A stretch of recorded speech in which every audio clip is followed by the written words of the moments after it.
विनम्र किसान का बेटा था वो दृढ़ता का भंडार। वल्लभ भाई पटेल नाम कहलाता था सरदार। कृषक कार्मिक जनगण से था उसको प्यार अपार। अखिल देश ने उसे रहनुमा किया था स्वीकार। गांधी बापू का शिष्य, सत्य अहिंसा का अवतार, किंतु एक भारत करने को धर लेता हथियार। लौह पुरुष संबोधन था वो लोहे की दीवार। तेज पुंज तुम, शक्तिपीठ तुम, बल का सागर अपरंपार। ऋणी देश का नम्र नमन तुम स्वीकारो सरदार।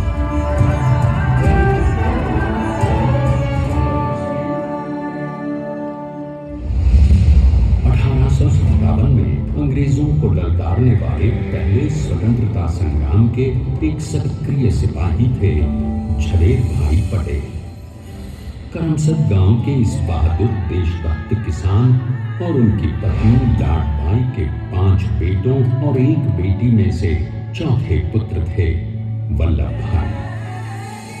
बालक वल्लभ ने करमसद के बाद नडियाद से अपनी हाई स्कूल की शिक्षा पूरी की।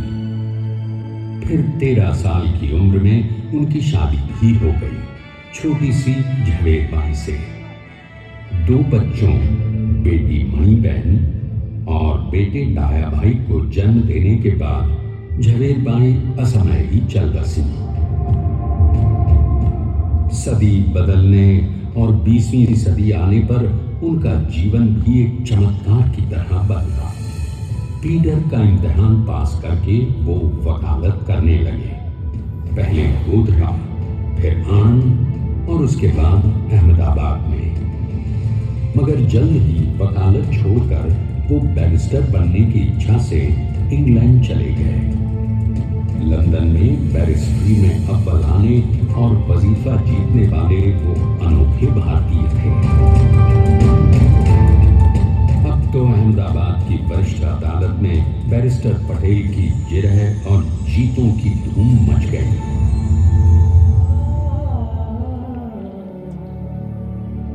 तभी एक युग पुरुष ने वल्लभ भाई के जीवन की धारा ही बदल दी। दक्षिण अफ्रीका में सत्याग्रह के अहिंसक अस्त्र से गोरे शासकों को सबक सिखाकर भारत वापस आए बैरिस्टर मोहनदास करमचंद गांधी से मिलकर वल्लभ भाई ने अपने कुछ बरसों से सीखे विदेशी व्यवहार और संस्कार हमेशा के लिए त्याग दिए और अब वो अपने खेड़ा के किसानों को हक दिलाने के लिए बापू के साथ आंदोलन में कूद पड़े। अब उनके पैरों में जूते नहीं, गांव की धूल थी। हृदय में भारत भूमि की शस्य श्यामला धरती। मन में थे गांधी और मस्तिष्क में एक नए स्वतंत्र भारत का सपना।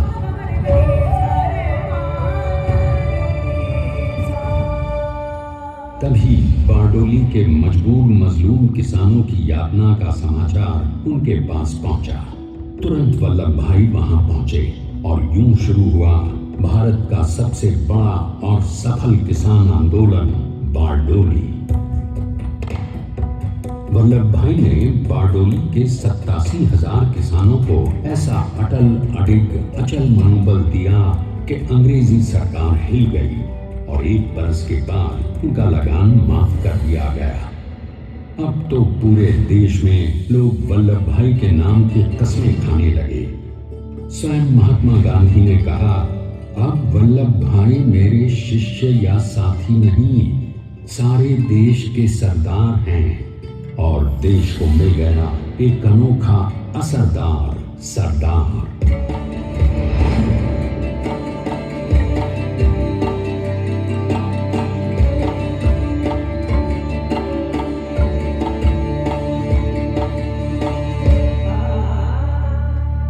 सरदार पटेल के नाम और देशभक्ति से अंग्रेज डर कर कांपने लगे। 1930 के नमक सत्याग्रह और अगली कूच में वो बापू से भी पहले गिरफ्तार किए गए। तो सन 1932 में फिर उन्हें बापू के साथ ही जेल में 2 सालों के लिए डाल दिया गया। मगर आजादी के दीवानों को, स्वतंत्रता के परवानों को कौन गिरफ्तार कर पाया है? जेल से छूटते ही सरदार को कांग्रेस के नए राष्ट्राध्यक्ष पद पर चुना गया और उनकी सरपरस्ती में राष्ट्रवादी भारतीयों ने तमाम ब्रिटिश सूबों में जीत हासिल कर वहां अपनी स्थानिक सरकारें बनाई। किंतु सरदार का सपना केवल सरकार बनाना नहीं था। उनका स्वप्न तो था एक ऐसे नए भारत का जहां हर रंग, हर रूप, हर जात, मजहब, तबके का हिंदुस्तानी एक साथ मिलकर एक ऐसा नया भारत बना सके जहां पूर्ण स्वराज के साथ सारे समाज को गरीबी, अशिक्षा, छुआछूत से भी आजादी मिल जाए। इसकी पहली रणनीति थी भारत को अंग्रेजों की गुलामी से आजादी, ताकि भारत के लोगों की अपनी सरकार सबके साथ और सबके विकास के लिए काम कर सके। बापू की अगुवाई में अब देश ने अंग्रेजों को अंतिम चेतावनी दे दी, करेंगे या मरेंगे, क्विट इंडिया, अंग्रेजों भारत छोड़ो। बस फिर क्या था, संघर्ष की रणभेरी बजी। 3 सालों के लिए सरदार पटेल को भी सत्याग्रही नेताओं के साथ जेल में ठूंस दिया गया। 2 सालों के बाद अंग्रेजों को बापू के सभी शिष्यों और साथियों को छोड़ना पड़ा।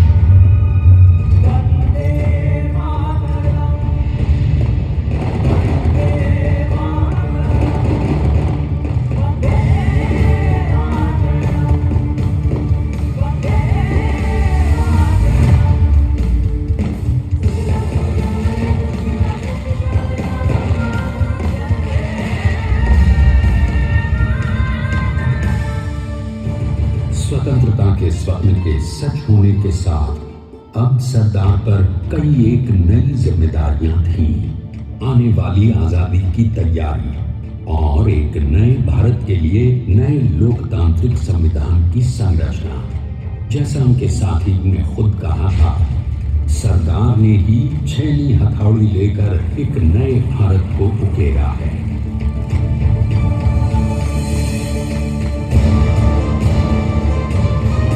स्वाधीनता तो प्राप्त हुई, लेकिन खंडित भारत में भी उठते विभाजनवादी अंधकार को अभी दूर करना था।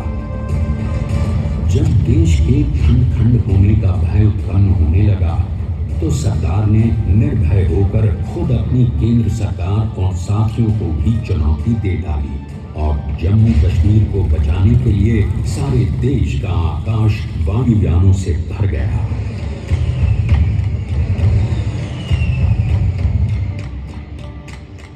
फिर हैदराबाद और जूनागढ़ के भारत में विलयीकरण को पाकिस्तान से चुनौती मिली। सरदार चाहते थे कि देश की 1 इंच धरती अब और विभाजित नहीं होनी चाहिए।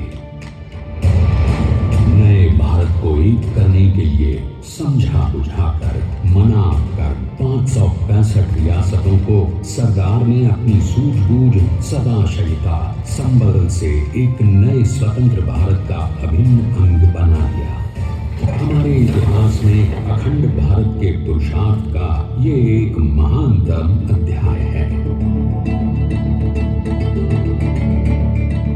जैसा उन्होंने स्वयं कहा था, हमें नए धागों को पुराने ताने बाने में ऐसे पिरोना है कि एक दूसरे में गुंथ जाएं और बेहतरीन बनावट वाला एक नया भारत उभर कर सामने आ सके। अंततः अपने वज्र दृढ़ संकल्प से एक नया विराट विशाल एक भारत श्रेष्ठ भारत बनाकर दिखा ही दिया सरदार ने। संसार के सबसे बड़े प्रजातंत्र के शिल्पी को प्रणाम करने के लिए देश ने बनाया है ये समर्थ स्मारक। स्वाधीन भारत को समर्थ भारत में बदलने वाले सरदार पटेल को समर्पित प्रेरणा तीर्थ भी है। प्रधानमंत्री श्री नरेंद्र मोदी के नेतृत्व में बनी विश्व की इस विशालतम प्रतिमा के सामने आकर सारी दुनिया जैसे स्वयं ही नतमस्तक हो जाती है।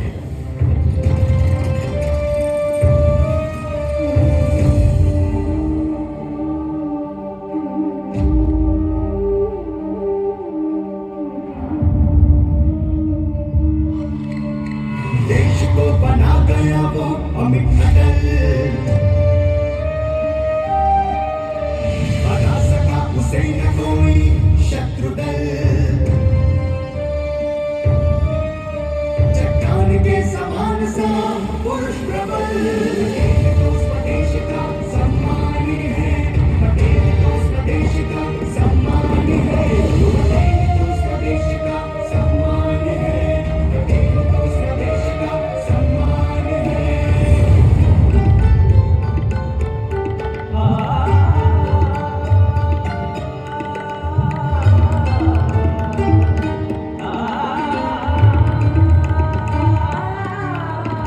ऊंचाइयां आकाश को छुए हुए,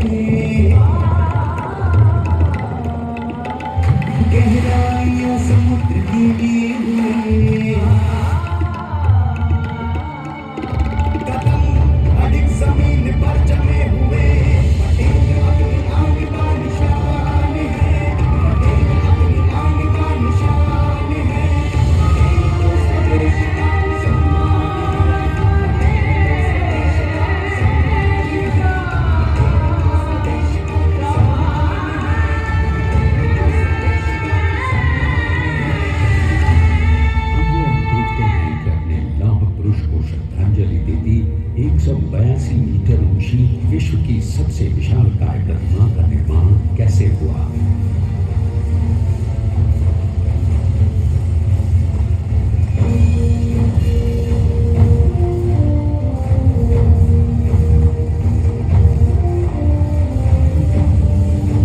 गगन चुंबी इस अद्वितीय अभूतपूर्व प्रतिमा को बनाने के लिए सबसे पहले नदी पर 4500 क्यूबिक मीटर का राफ्ट बना और फिर सीधा 600 फीट का कंक्रीट का कोर बनाया गया।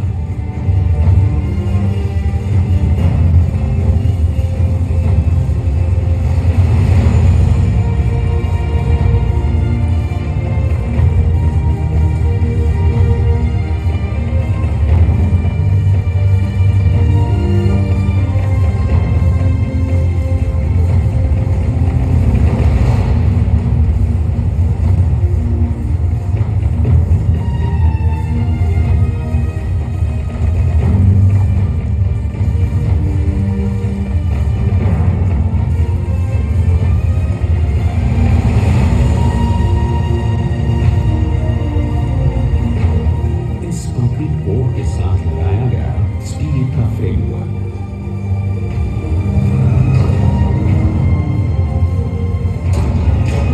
और फिर इस फ्रेमिंग पर 6500 ब्रॉन्ज के पीसेस लगाए गए।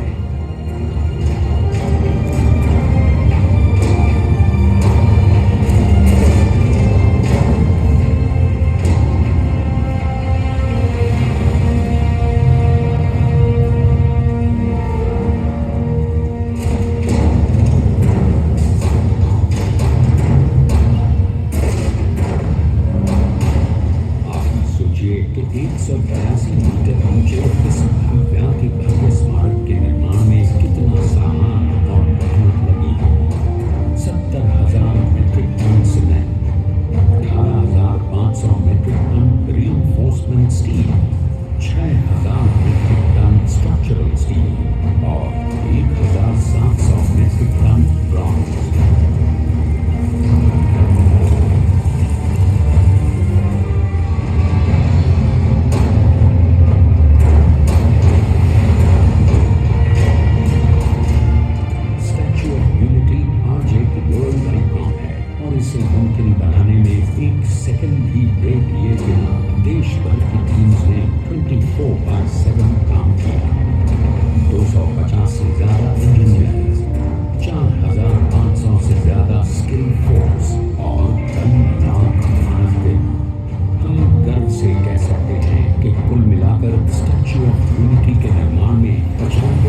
सरदार ने अपनी गंभीरता, शालीनता और दूरदर्शिता से भारत को संगठित करने के असंभव कार्य को संभव कर दिखाया।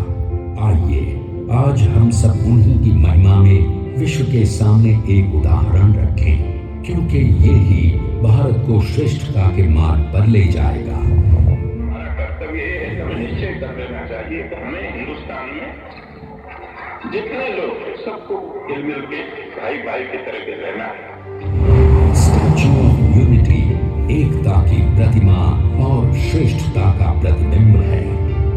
एक पहल है इस अखंड भारत को श्रेष्ठ भारत बनाने के सपने को पूरा करने के लिए।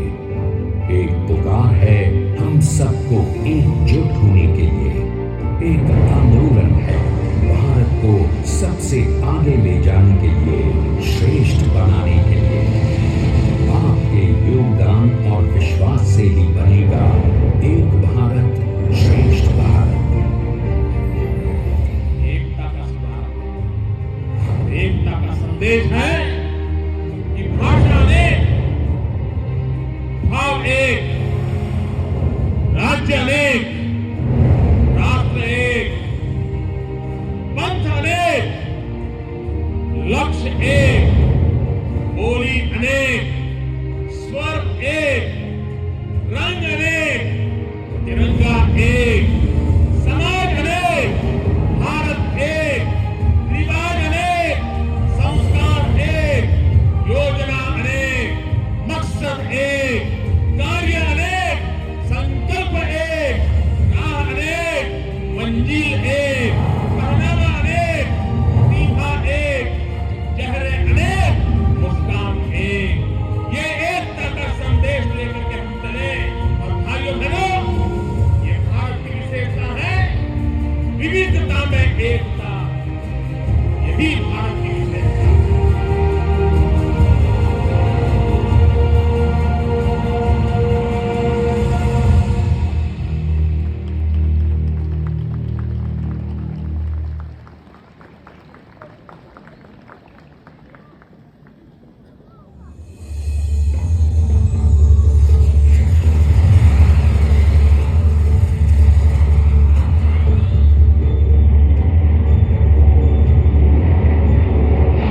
Please stand up for the national anthem.